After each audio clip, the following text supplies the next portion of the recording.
फतेह की परचम जिस दिन तेरे फतेह की परचम इस मिट्टी पे लहराएगा, क्या जमीन क्या आसमान ये हिंदुस्तान मिल जाएगा, क्या जमीन क्या आसमान हिंदुस्तान मिल जाएगा। আমি যাদবপুর কেন্দ্রের প্রার্থী অখিল ভারত হিন্দু মহাসভা ডক্টর চন্দ্রচূড় গোস্বামী। আপনারা সবাই জানেন আসন্ন লোকসভা নির্বাচন এবং আমি আপনাদেরই ঘরের একজন তরুণ প্রার্থী। দেখুন, আমি কিছু কথা বলতে আপনাদের কাছে এসেছি। পলিটিশিয়ানরা নানা রকম কথা বলে, মোস্ট অফ দ্য টাইম এত চিৎকার করে কিছু শোনা যায় না, তারপরে একই চর্বিত চর্বণ। আমি জাস্ট ইন্টারাক্ট করতে এসেছি আপনাদের সাথে। আমার প্রথম কথা, প্রথম প্রশ্ন, এই যে ধরুন আমরা এনআরসি সিএ নিয়ে এত কথা বলছি, মমতা দেবী মোদী বাবু তাদের নিজেদের স্ট্যান্ড পয়েন্ট থেকে বিভিন্ন কথা বলছে, আমরা একটা কথা খুব স্পষ্ট ভাবে বলছি ভাই, গুগলে সার্চ করে আমার নামটা দেখবেন, আমাদের একটি কথা, যারা মুসলমান বা যারা খ্রিস্টান এই ভারতবর্ষের মাটিতে বাস করছেন দিনের পর দিন ধরে, যারা আমাদের ভারতের মাটিকে সমৃদ্ধ করছেন, তাদের সাথে আমাদের কোথাও কোনো বৈরিতা নেই, তাদেরকে আমরা হৃদয়ে রাখি। কিন্তু যারা বর্ডার পার করছে অবৈধভাবে এবং তারপরে আজকে নানা রকম ভাবে নানা বিভিন্ন পরিস্থিতিতে আমাদের ভারতবর্ষের সংস্কৃতিকে কলুষিত করছে, এখানে একটি ধর্মান্ধতা একটি সাম্প্রদায়িক পরিস্থিতি তৈরি করছে, তাদেরকে ঘাড় ধাক্কা দিয়ে ভারতের মাটি থেকে তাড়িয়ে দিতে হবে। বন্ধু, আমরা কোনো এনআরসি কোনো সিএ কোনো কিছু বুঝি না। স্পষ্ট কথা, যারা ভারতের বাসিন্দা, যারা ভারতের মাটির সাথে সম্পৃক্ত, তারা ভারতবর্ষে থাকবে। আর যারা বিদেশি, যারা ভারতের মাটিকে কলুষিত করতে আসবে, তাদের ভারতের মাটিতে কোনো স্থান নেই।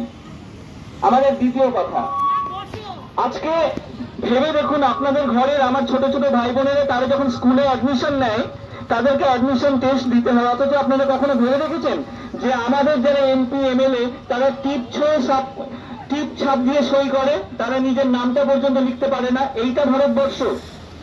আমরা চাই না এরকম দিন। আমরা চাই minimum level of education should be mandatory for every election candidates. কেউ বলছে না তাকে এমএ বিএ এমএসসি মাধ্যমিক পাস করতে, শুধু নিজের নামটা লিখতে পড়তে জানতে হবে, নিউজ পেপারটা পড়তে হবে।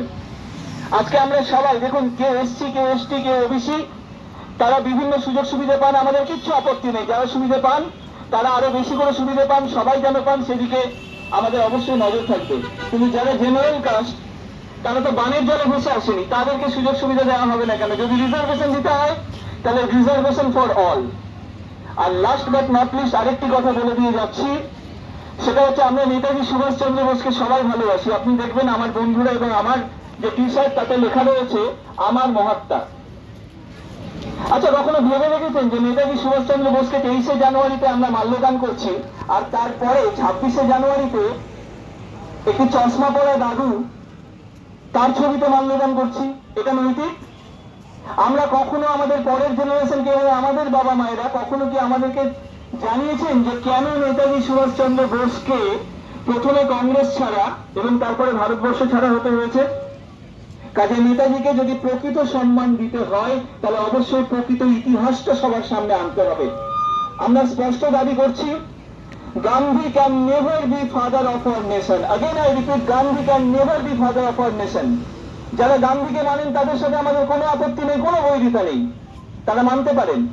কিন্তু ভারতবর্ষে কখনো কোনোদিন এরকম কোনো রেজলিউশন পাস হয়নি যেখানে মোহনদাস করমচাঁদ গান্ধীকে ফাদার অফ দ্য নেশন বলতে হবে। এই লোকটির জন্যই কিন্তু নেতাজি সুভাষচন্দ্র বোসকে কংগ্রেস ছাড়া এবং ভারত ছাড়া হতে হয়েছে।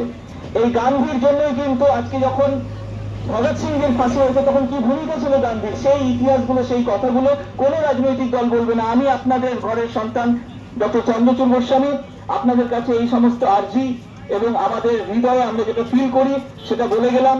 জয় হিন্দ, জয় ভারত। আমরা আশা করব আপনারা সবাই আমাদের পাশে থাকবেন। শুধু একটি কথা বলে যাচ্ছি যে টাকায় গান্ধীর মুখ সরিয়ে নেতাজির মুখ চায়, এই যে মুভমেন্টটা, এটা কিন্তু আমার বা আমাদের। কাজে যারা আপনারা নেতাজিকে ভালোবাসেন, যারা আপনারা minimum level of education for every election candidate চান, যারা চান রিজার্ভেশন ফর অল, যারা চান আমাদের এসসি এসটি ওবিসি তাদের সবাইকে সুযোগ সুবিধা দেওয়ার পরে জেনারেল কাস্ট যেন কোনোভাবে বঞ্চিত না হয়, তাদের পাশে দাঁড়াতে, যারা আমাদের এই ভারতবর্ষের মাটিতে থেকে এনআরসি সিএএ নিয়ে মানুষকে বিভ্রান্ত করা হচ্ছে, তার থেকে বাইরে বের করে প্রত্যেকে নানা ভাষা, নানা মত, নানা পরিধানের পক্ষে যারা কথা বলবেন, আমরা আশা করব তারা নিশ্চয়ই আগামী 1 জুন আমাকে, আপনাদের ছোট বন্ধু চন্দ্রচূড় গোস্বামীকে অবশ্যই বিপুল ভোটে ভোট দিয়ে জয়যুক্ত করুন। জয় হিন্দ, জয় ভারত।